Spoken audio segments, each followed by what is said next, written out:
Okay, teammates, we are back once again. If this is your first time listening to the Move Swiftly podcast, welcome to the number one show on innovative teamwork. Great to have you. Looking forward to having you back for more.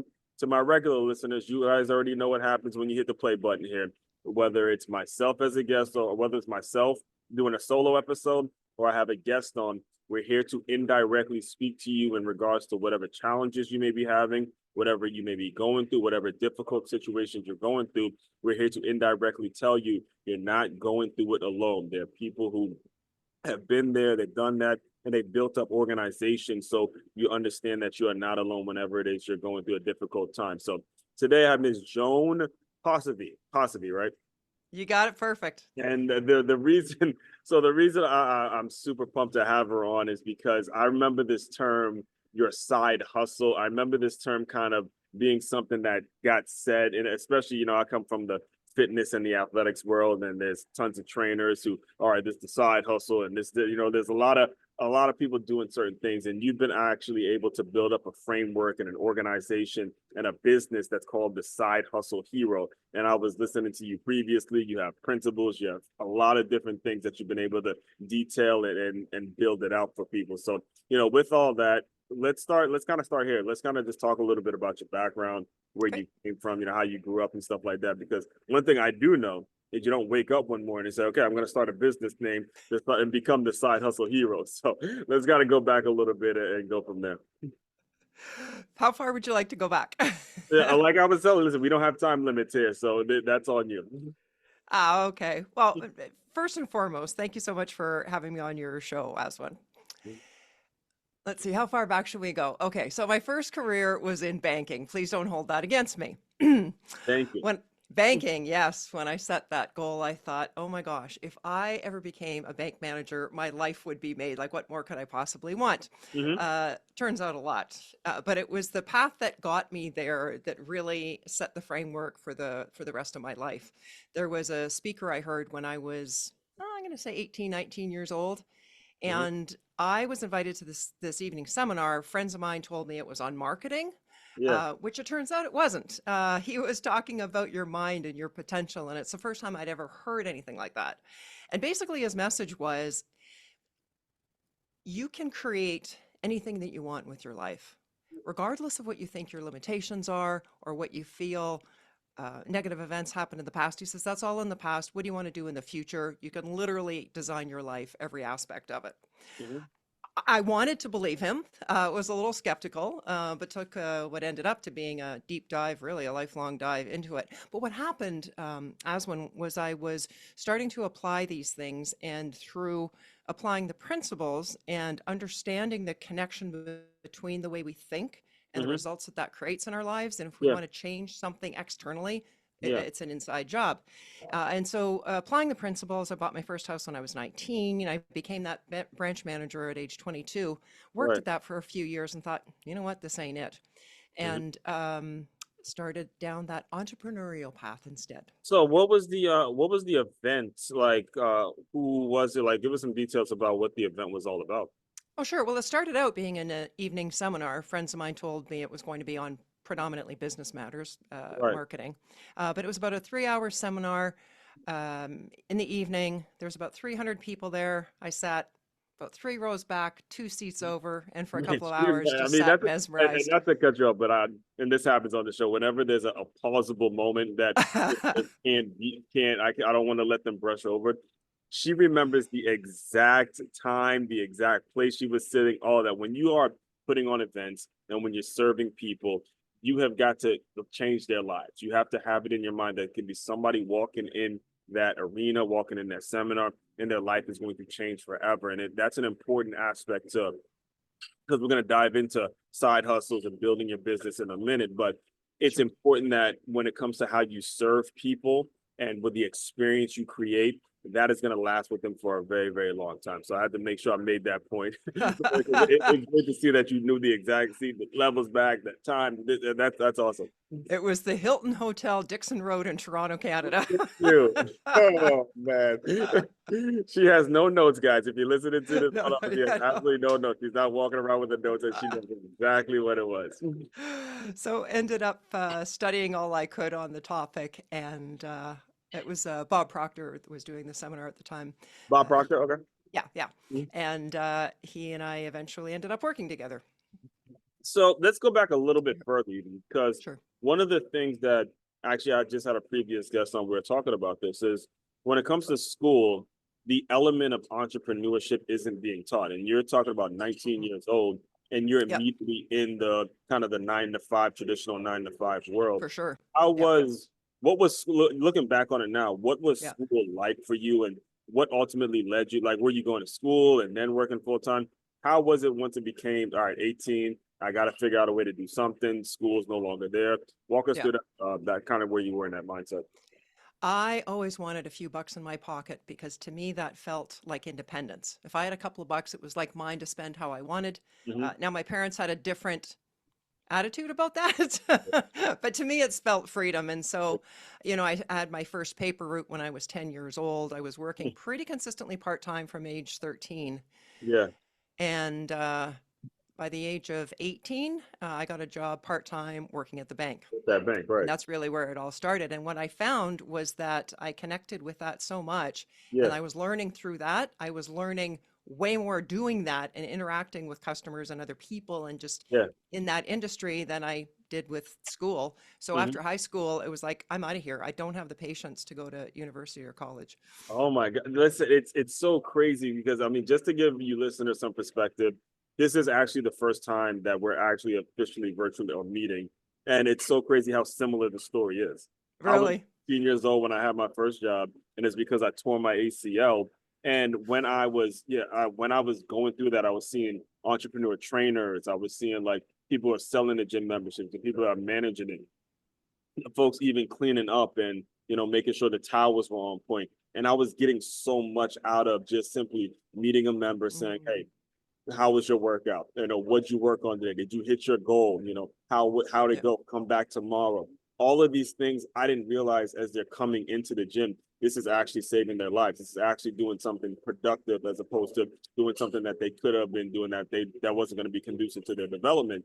And at Yes. 19, getting those lessons is truly, truly a blessing. And I have to ask you now, like once, because what happened was I was it felt like you were ahead of the curve as a 19-year-old in some ways. Mhm. And then Yep. you just mentioned once you decided entrepreneurship is something you're going to do.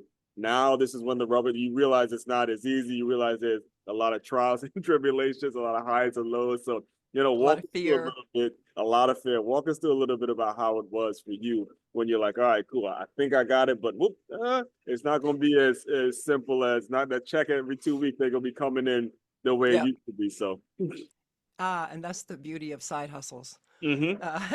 So Yeah, yeah. those started a little bit like I had a well, no, this would have been in my early 20s, a Christmas tree lot, which in A lot.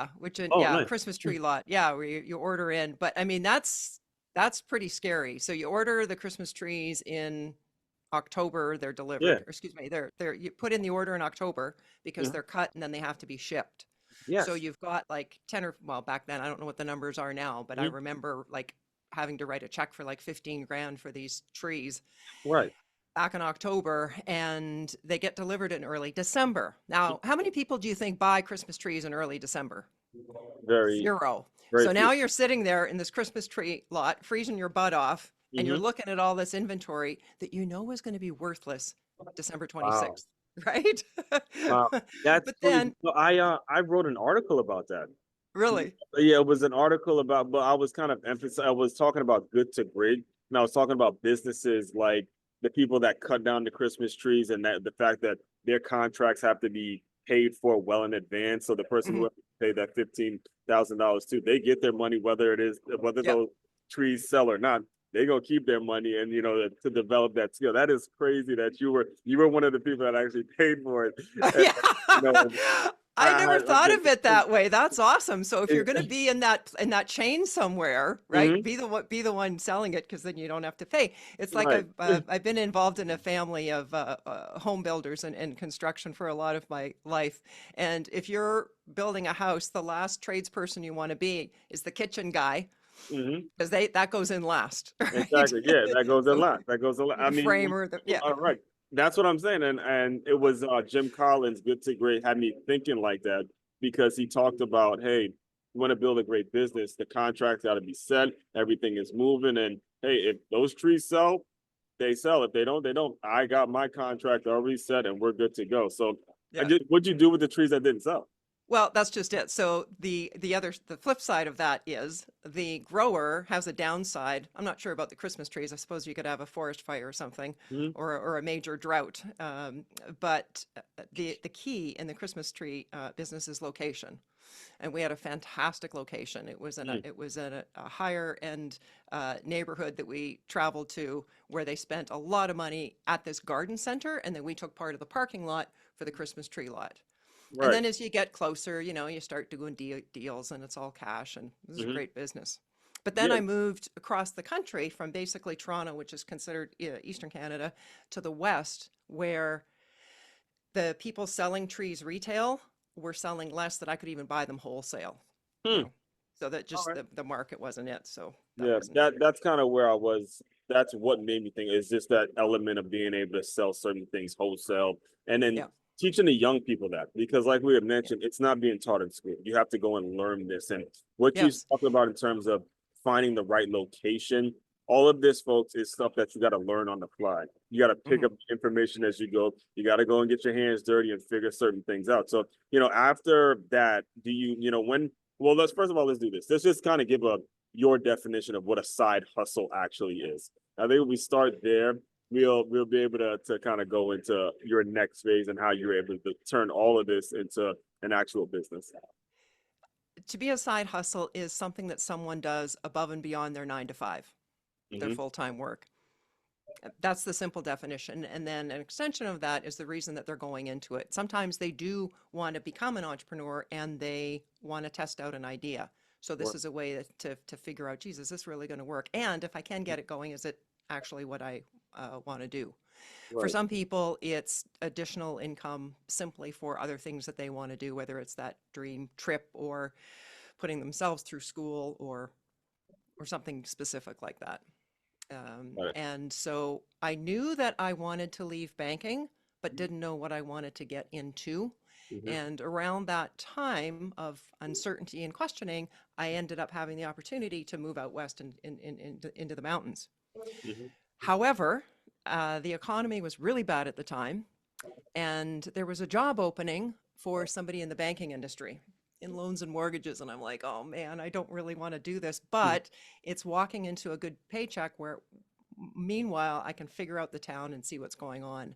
So Mm-hmm. that's what I did and found a business that was going out of business. It was a delicatessen of all things, Mm-hmm. and ended up buying it Hmm. and worked it as a side hustle for about a year until I could quit the bank. Now, when you're in this, you said you had worked in the mortgage business, right? That was So, part of the banking thing. right, Yeah. that's part of the banking.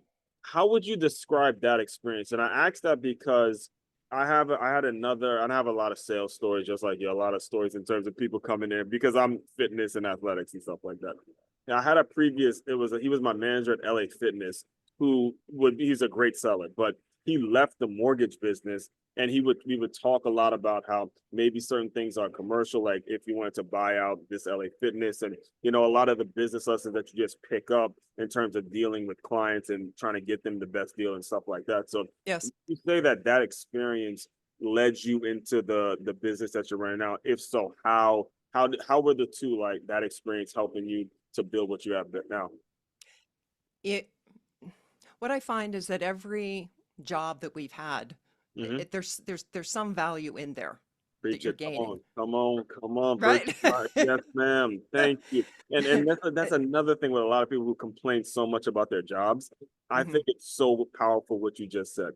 So many people out there, you complain about the job that you have, and you're not seeing the fact that first of all, you're getting a check every 2 weeks, and you have opportunity to make something of it because there's something you're doing that's productive. You could be on the corner not doing anything, but Yep. there's something you could be taken away from it. Yep. And I'm going to add two pieces to that. One Yes, ma'am. is if we are complaining and bitching and looking at the negative side of something, we're not open to the possibilities that could be right there. We're going to be missing them because we're Right. focused in something that we say that we don't want, which by Mhm. its very nature, you're giving energy to it. And it's a pretty good chance you'll continue to create more of the same in the future. Mhm. Now, somebody from the outside looking in, you might think it's these external forces, but you need to take a look in the mirror. If there's a Yes. lot of crap happening in your life, like where is my thinking? Where am I focusing? Right. People don't give themselves enough credit for understanding how powerful their thought really is. Mhm. Secondly, especially when I'm working with younger people, 19 to 30-year-olds, I love working with a younger demographic, Mhm. as I'll often say, I mean, chances are, let's face it, their first few jobs aren't going to be their dream jobs. So I said, I don't care what it is you're working. If you're flipping burger somewhere, Mhm. whatever it is, I was going to say cleaning up trash. That's a fantastic side hustle, Mhm. but that's a different Uh, story. But listen, regardless of what I've it done is that you're I've done doing, that as well. I used to take out the trash at the gym. I've done that as yeah, well. do Don't your knock it. very best Mhm. because you never know who's watching. Mhm. So one of my mentors, he was the president of a trust company where I was the bank manager. He said, always be on the lookout for great employees, even if you don't have to hire someone now. Mhm. When the opportunity do come up higher, you know who you can go and steal. Yes. So if I'm walking into, I don't know, a Walgreens and I see somebody there that clearly doesn't want to be there, I'm not going to give them a second look. But Mhm. somebody two aisles over, they're just, hey, how you doing? What? I'm like, oh my God, I want to steal her, Yes. right? Yes. So do your best. You Yeah. never know who's watching. There's so many stories and thoughts I have about that. I'll just share one with you because there was a previous franchise gym I worked at called Nine Round, and one of the owners. Well, first she started out as a member. She's actually been on when the show first started. She was on the show, and then shout out to Stephanie if you're listening. But she was a member for a while and bought the franchise, but didn't tell anybody. She didn't tell. She didn't tell the currently. Like she didn't tell the current staff. She didn't tell the trainers. None of that stuff. And she would just be there working out evaluating people, them Oh, not wow. realizing that they actually are the boss. So that I was like, and she I love that. and I love that. So for you folks out there who just are treating your 9 to 5 or treating your job as if it's not something productive, you just simply never know. I'm not telling you something that's going to be easy. I get it. I've been there. Mentally, when I used to be taking out that trash, I would have President Obama's DNC speech in my ear, getting me through it. But you have to do what you have to do to make sure you're presenting yourself in a certain way because you just don't know who's going to walk through those doors. So, with all that, you buy the business, and what's like the next phase of after you were able to invest in the business when it comes to the like once the mortgage thing was working out and then you bought into the business, what was the next phase? Essentially to grow it because it was in a position where it was going to be closing its doors. It was going out of business. Mm-hmm. The person that was running it at the time, he had started it on behalf of his father, who was working for a utility. And the plan was that when the father passed, excuse me, when the father retired from the utility, he was going to be running this business full time. And the son was really setting it up for it. Well, the father indeed retired, but shortly thereafter, he passed away. Oh, no. So now the son's sitting with this business, which he clearly doesn't want, and Right. it's going downhill. And so essentially, I bought the equipment really, Right. and the physical space for us to operate out of. Mhm. And it was at a time when the economy was really bad, and we had about five, six competitors at the time, three within a very close facility. Mhm. And in the span of a couple of years, those independents, the three around us, they closed while ours flourished.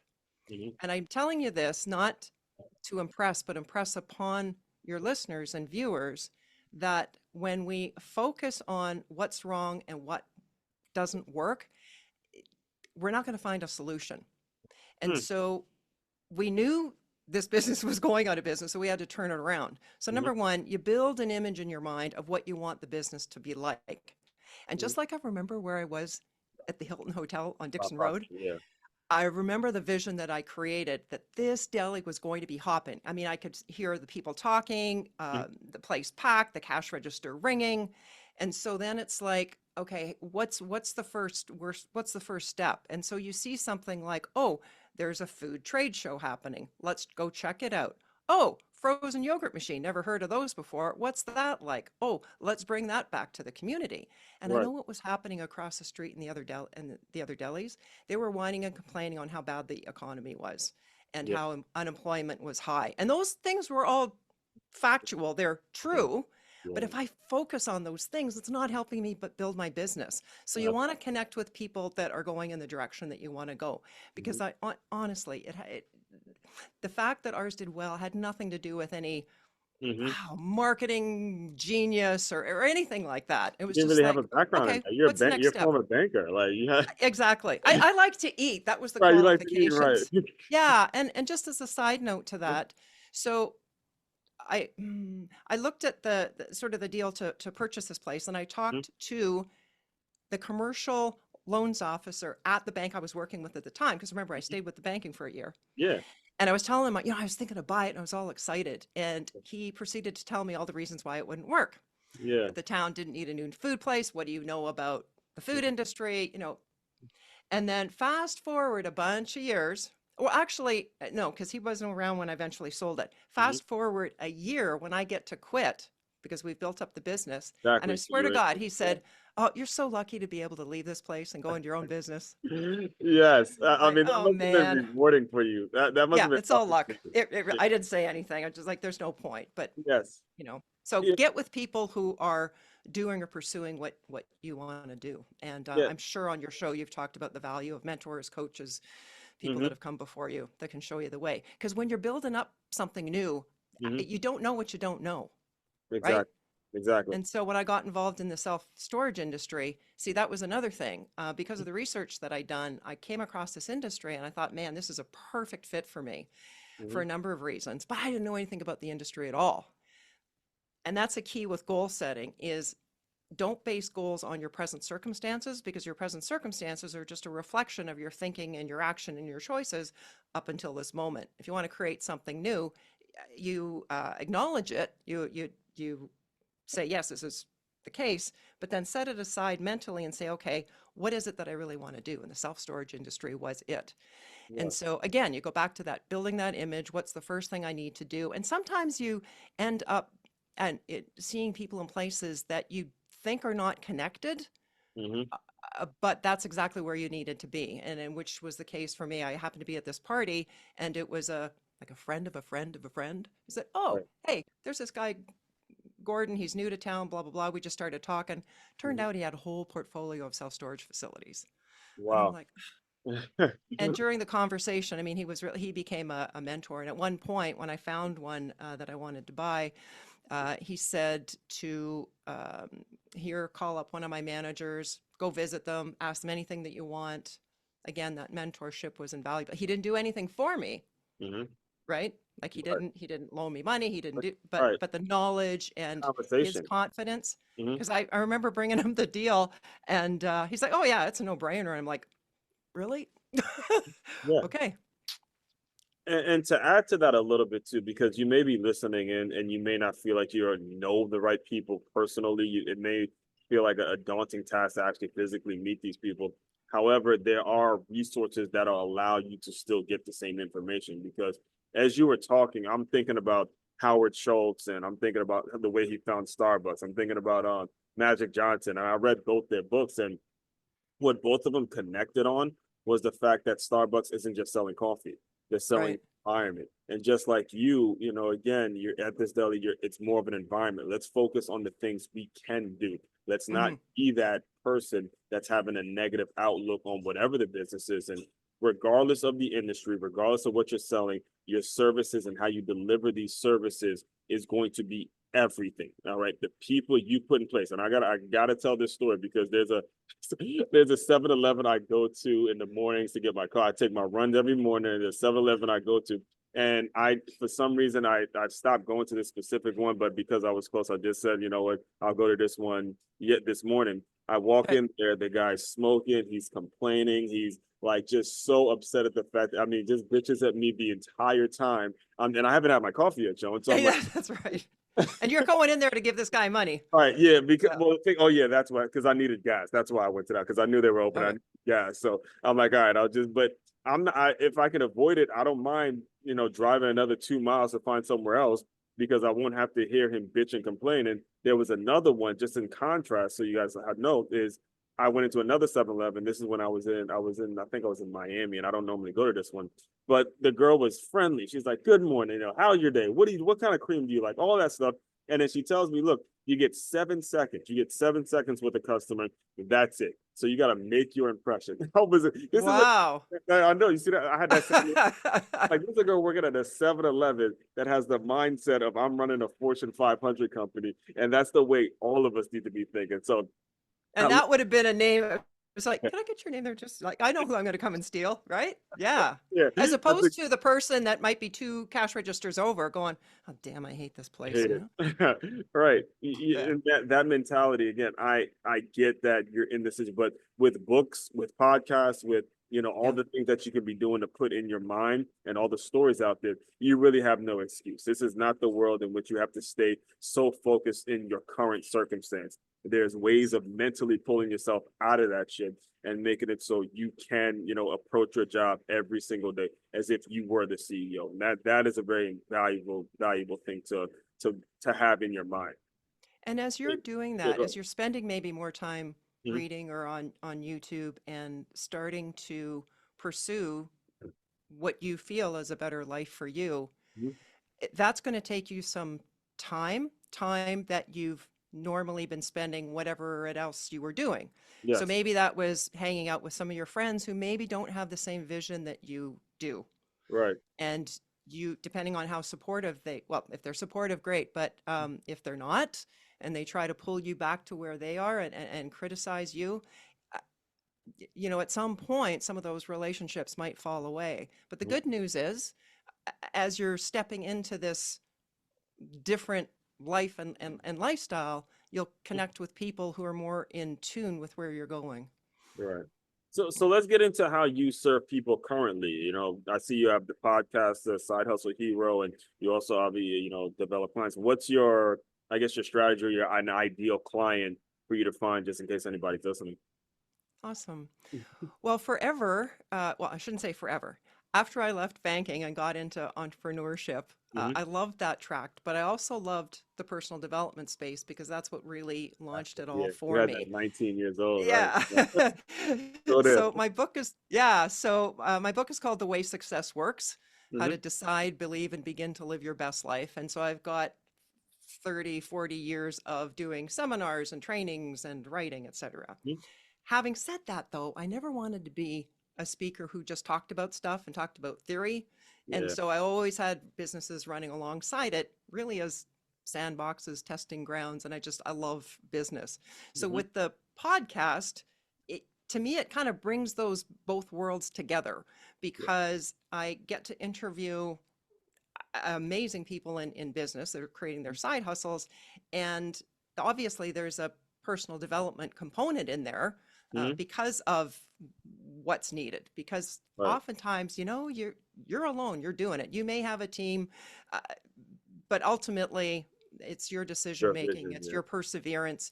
And Mm-hmm. so there's a strong personal development piece that I integrate to the best of my ability each episode because there is no shortage of side hustle ideas out there. If you and I sat down there and just Googled, the top 10 or what should I start in 2024, you're going to get a whole whack of results. Yeah. It's the execution, it's the Yeah. taking action. So that's the piece that I really like to focus on.